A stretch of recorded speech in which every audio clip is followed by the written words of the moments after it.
All right, everybody, peace. Welcome to the Started By the NFL show. Wherever or however you're listening, we're so grateful to have you with us. As you guys know, I'm your host, Sean Cottle.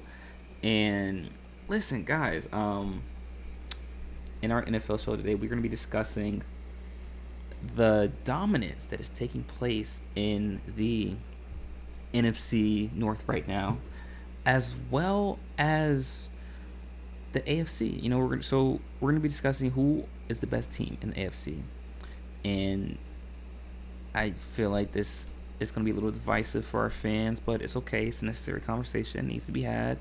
Um, and, we're not going to waste any time. We're going to dive into it. But first, we have to sell out real quick. Uh, if you guys haven't already, please be sure to hit that like button, hit the subscribe button as well, so you guys can stay up to date on all related content that we post daily. And if you'd like to gain exclusive content from us over here at Sorry to Bother You, you can do so by going to patreon.com, clicking on the search bar, and typing in Sorry to Bother You Show. That way you guys can gain access to all of our exclusive content that we post daily. All right, enough selling out. Guys, let's dive right into it, shall we? Like I said, dominance in the NFC North. Listen, the NFC North is shaping up to be the best division in all of football right now. The Detroit Lions defeated the Green Bay Packers over the weekend, 31-34, and the Minnesota Vikings defeated the Atlanta Falcons 42-10. By the way, Kirk Cousins threw 4 interceptions in that game. Is it time to start considering Michael Penix in Atlanta? We'll discuss that later on another show. But the top 3 teams in the NFC North, you could argue, are three of the best teams in the NFC overall. And the Bears obviously are the Bears, but the Lions, I've said all year, are the best team in the NFL, and I still believe that. What they're doing on the defensive end with the injuries they have, I'm not sure if I've ever seen before. And obviously their offense is extremely explosive. Man, those Alabama products with Jahmyr Gibbs and Jameson Williams, it's incredible what they're doing. But, now obviously the Packers as well, led by Jordan Love. The offense in Green Bay is phenomenal. I have a little cause for concern with the secondary in Green Bay, which is why I'm not as quick to name them the second best team in the NFC. But the dominance in the NFC North is phenomenal. It's incredible. And listen, 3 of the 4 best teams are in the NFC North. Right now I still have it as Detroit, Philadelphia, Green Bay, and then Minnesota. And you can argue that Minnesota is better than Green Bay. What Minnesota was the kind recipient of is the lack of expectations, because once JJ McCarthy got hurt, it was implied and people were under the assumption that now Minnesota would be worse with Sam Darnold in at the starting quarterback. However, this could be an instance where the Minnesota Vikings are actually better with Sam Darnold in the lineup instead of JJ McCarthy. So this could be actually the best version of Minnesota that we're seeing. And the offense for Minnesota is firing on all cylinders over the past 4 weeks, with obviously led by Justin Jefferson. And, if that offense in Minnesota can stay consistent, you can make the argument that Minnesota is perhaps the 3rd best team in the NFC. Right now, it's really close to them in that connect with them in Green Bay. Right now, I do give Green Bay the slight edge because they've been more consistent over the course of the season. However, if Minnesota continues to keep up this level of play, you can make the argument that Minnesota is the 3rd best team in the NFC.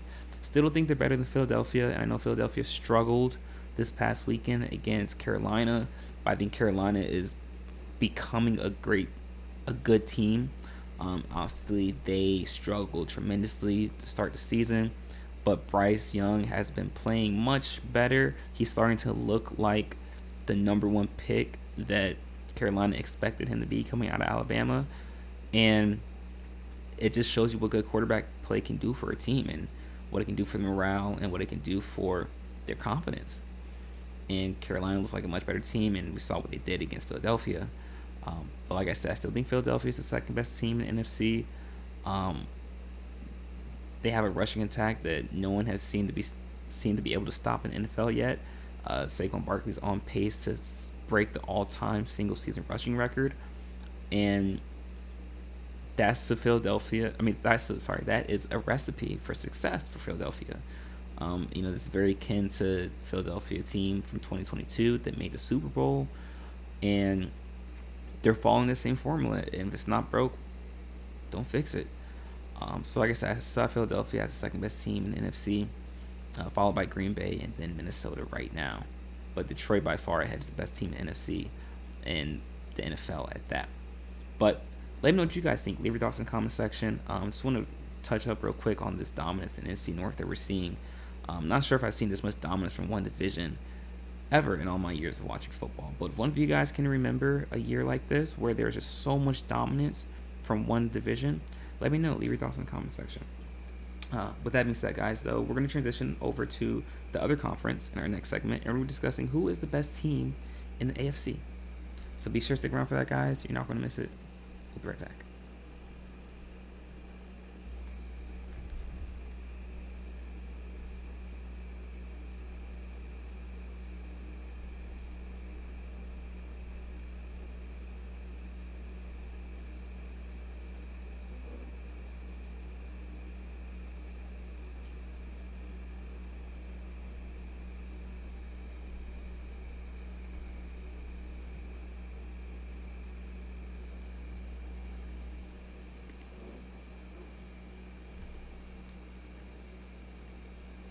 All right, everybody, welcome back. In case you missed the previous segment of our show, we were discussing who is the best team in the NFC and the dominance coming from the NFC North.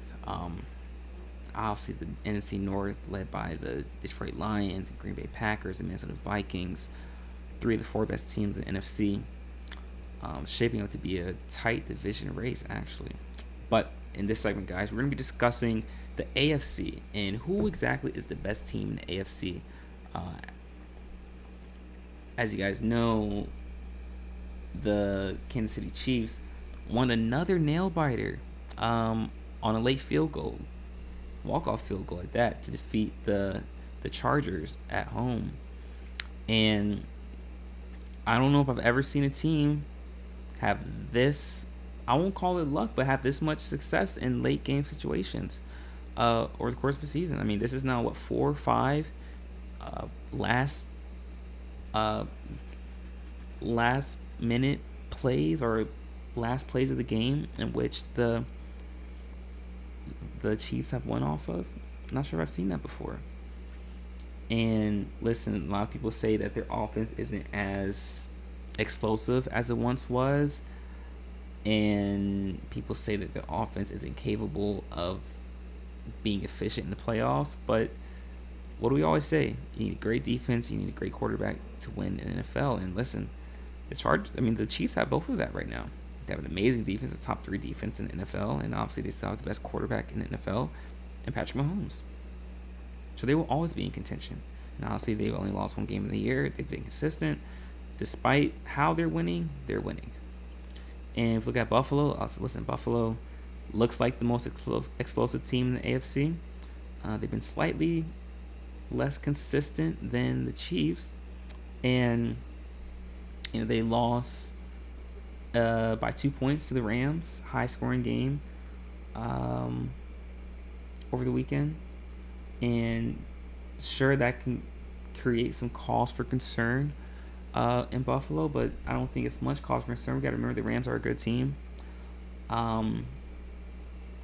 And listen, Buffalo is sitting at 10-3 right now, and like I said, they look like the most explosive team in the NFL.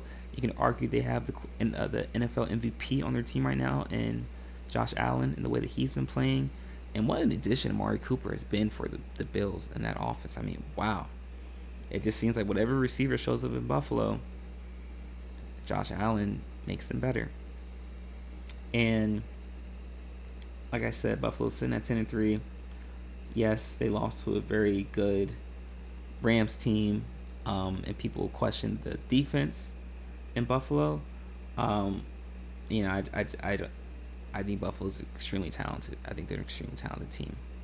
And if you look at Pittsburgh, Pittsburgh's also sitting at 10-3 right now. And like I said last week, and I'll say it again this week, Russell Wilson should be getting MVP consideration for the way he's been playing and the way he has elevated this Pittsburgh offense. Obviously, the defense is phenomenal. It's playing tremendously, especially that secondary as well as that front seven. But the offense, man, in Pittsburgh has been tremendous. And obviously, George Pickens, believe he's not going to play next week. But if I'm wrong about that, one of you guys let me know. But in my opinion, my perspective, based on what I've seen so far, Pittsburgh has been the second most consistent team in the AFC over the course of the season. And I think that Pittsburgh's the second best team in the AFC behind Kansas City. The only reason I say Kansas City is because they found multiple ways to win. Even though it's ugly, they're still winning, and that has to count for something. And that's why I have Pittsburgh over Buffalo as the best team, second best team in the AFC. And I talked extensively about Baltimore at the beginning of the year, and I still believe Baltimore has the highest ceiling of all of the teams in the AFC. However, they are the least consistent, which is why they're sitting at 8-5 right now. But if I had to rank them right now, like I said, I have Kansas City, Pittsburgh, Buffalo, and then Baltimore in that order. But let me know what you guys think. Leave your thoughts in the comment section. Who's the best team in the AFC right now? Who would you not want to see in the first round?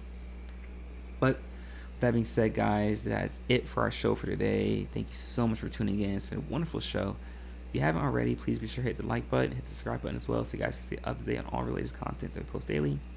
And if you'd like to support our network and our company, you can do so by following the link in the ticker below. It's streamelements.com/SorrytobotheryouLLC/tip. We'll be back again, guys, same time tomorrow with our college football show. Until then, guys, continue to stay safe, be vigilant, make smart